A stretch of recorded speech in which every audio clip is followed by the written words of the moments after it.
こんにちは。今日はちょっと皆さんにご報告があります。今まで一緒にモンゴリ学校で動画を撮ってくれていた中国人の先生3人が無事中国に帰ることができました。長かった。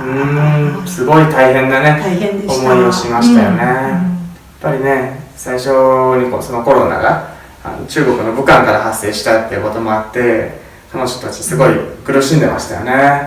なかなか外にも出ることできなかったし、なんか狭い家の中でずっと身を潜めるように暮らしていました。でようやく4月5月ぐらいからですかね、ぼちぼちこう学校に顔出してきて、でね、一緒に動画を撮り始めてみたりとか、日本語と中国語を勉強を教え合ったりとか、そういうことを、ほぼ毎日ですかね、5月からは。最後の1ヶ月半ぐらい、ほぼ毎日、すごくこう笑い声が絶えない。そうですね、とても明るいね。3人はね、すごく明るくてね、よかったです。で、そんな3人から僕たちに向けてすごい素敵なメッセージをいただきました。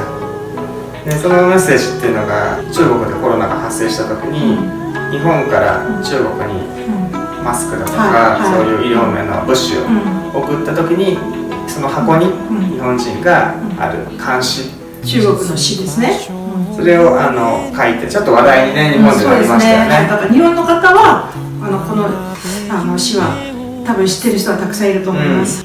で、その中国人の3人の先生たちもその言葉を知っていて、私たちにそういった言葉を送ってくれました。で、その言葉が、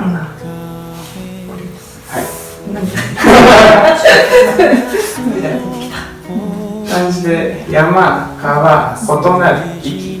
これ漢字なので読み方がそれは縦に書く。そうですね。縦に書かない、縦に書くんですけど、中国語、下は日本語なんですけど、でも同じ意味、漢字が簡単になってる漢字は中国式の書き方で、読み方が山、川、域を異なれど風月点を同じ薄。それは日本の読み方は昔の読み方なので、ちょっと難しいですけど、意味としては、山と川というのは日本と中国では同じ山と川はないですよね。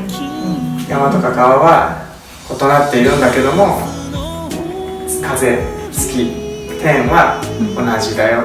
離れてても私たちは同じ。一生懸命頑張りましょうという意味なんですよね。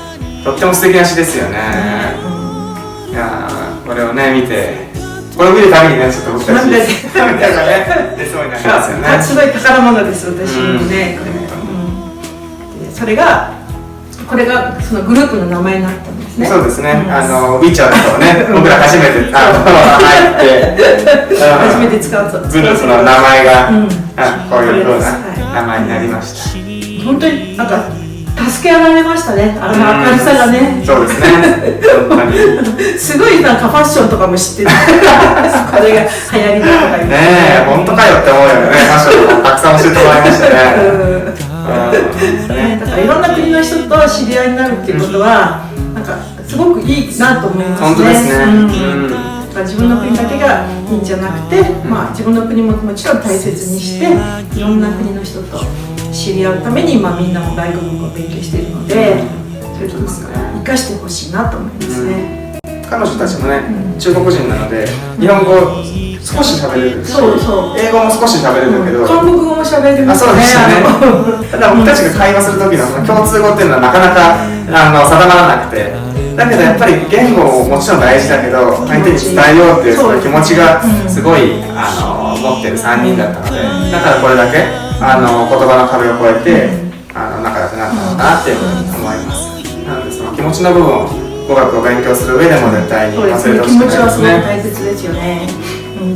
今頃ね、きっと自分たちのふるさとで時々モンゴルのことを思い出しているかもしれませんけど、中国もすごい素敵な文化なので、中国語もちょっと勉強してみたらきっと面白いかなと思います。だから多分人の気持ちって世界中が共通する部分があると思うので、こういうモンゴル語の詩があったら教えてください。そうですね。風と月天はどこも同じなので、みんなで力を合わせてつながっていきましょう。また会う日まで。さよなさよなら。ら。